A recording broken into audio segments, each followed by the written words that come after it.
Welcome to Sugar We're Going In, y'all. This is Scarlett, aka Scardi B, aka your resident emo historian. And join me as I unpack the history of Fall Out Boy and hip hop. So 2003 was the start of the Fall Out Boy that we know. Officially, their first album was Evening Out With Your Girlfriend. Even though Andy wasn't on that album, it was a pretty transitionary album, not only for the sound, but also with when Andy joins, the sound gets harder, gets darker, and I think gets more cinematic and expansive, and we really hear that sound mature through the other albums.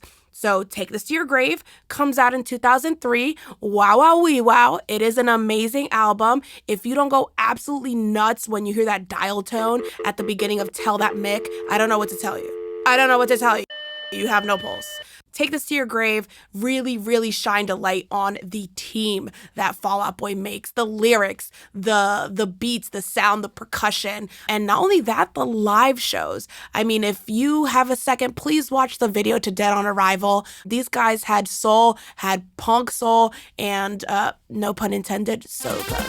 But had a lot of energy behind what they were doing, which made them quickly, at least locally, very well known, and they got to touring. And between 2003 and 2004 is where we really start seeing those first inklings of, okay, great, we play rock, we like punk, but what we love is hip hop. So in 2004, this is where we really see Pete Wentz stepping up into his A&R hip hop loving role and starts Decaydance Records.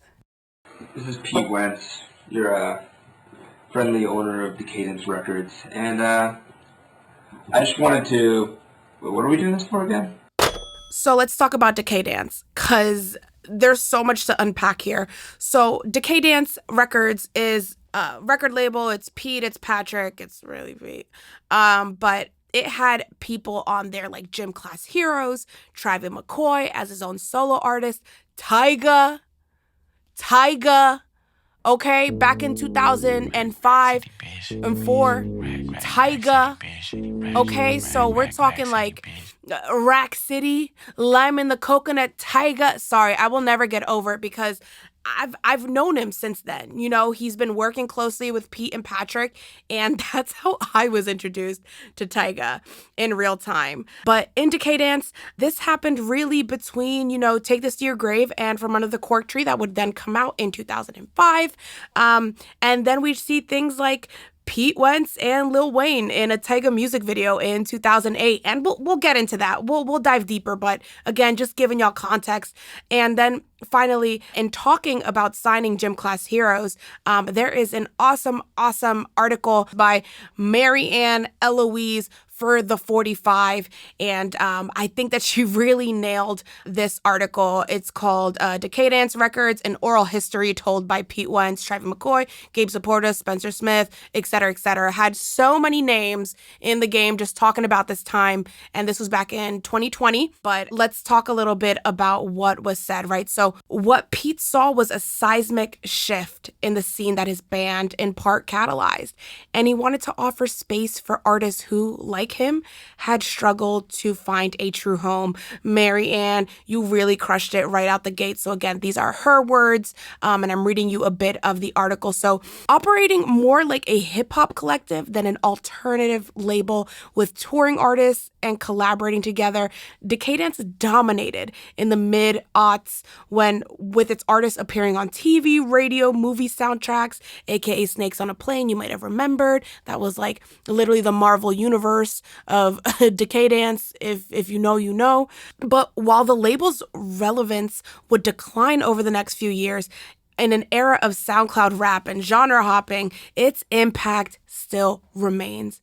The foundation of Decaydance laid and made space for artists today who blend hip-hop, electronic music, and emo. Nailed it.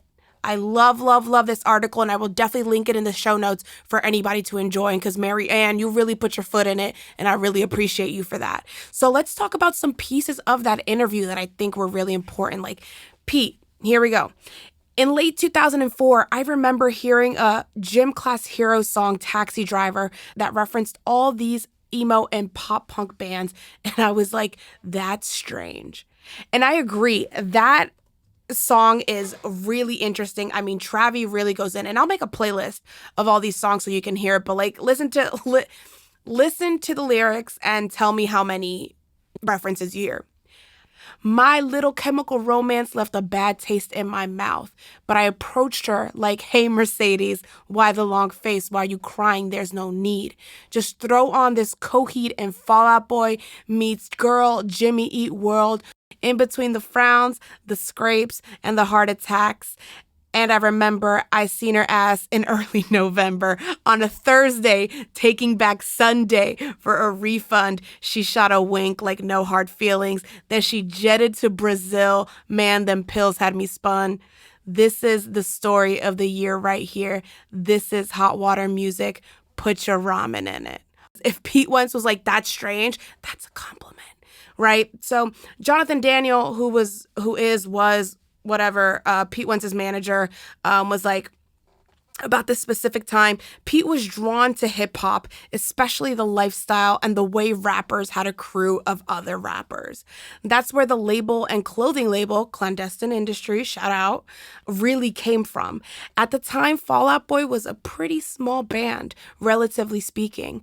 They could headline small clubs, but Decaydance was a bold idea full of wild ambition, one which I think is one of Pete's best assets.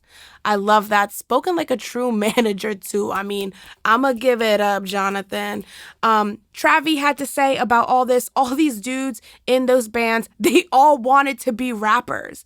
Then I come around and they're just like, all right, well, at least we got Travie on the team. Look, that is so real. Let me continue.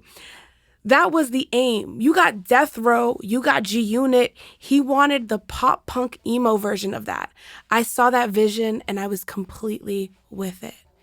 Jonathan Daniels then jumps in with Patrick loved Travie and wanted to help gym class, so him jumping on Cupid's chokehold and then close off was really the start of the collaborations. It ended up being a #1 song 3 years later. This is a game about longevity, and this is not Jonathan being quoted. Thank you, Jonathan. Thank you, Marianne, for this amazing article that I just referenced. But this is just the beginning and understandings of what it means for Fall Out Boy's trajectory later on and how much they were able to express and play with this thought and feeling of being part of this bigger collective. Like, I wasn't kidding when I was like, yo, this feels like my Marvel Universe IRL, because Cobra Starship, Gabe Supporter, the Academy is, William Beckett, and all these folks coming together really made a ton of sense to me at the time.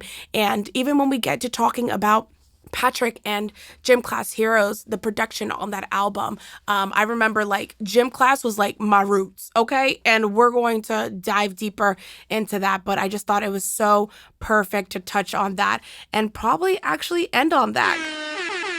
Next, we dive into 2005. This was a huge year, or like the wine connoisseurs say, 2005 was a great year. I'm swirling my proverbial wine glass, but that was the year that From Under the Cork Tree came out. That was also where the relationships with Jay-Z and Island Def Jam started really coming together. We'll talk about the chains, y'all, the Rockefeller chains that Fall Out Boy got. We'll talk about Alan Ferguson, who was a music video director of theirs and did some of your favorite videos. I don't even have to ask. I know it's some of your favorite videos, and you're going to be mind blown when you learn a little bit more about him, as well as covering some rappers that sampled things like Sugar We're Going Down in their songs. I mean, as recently as like 2020.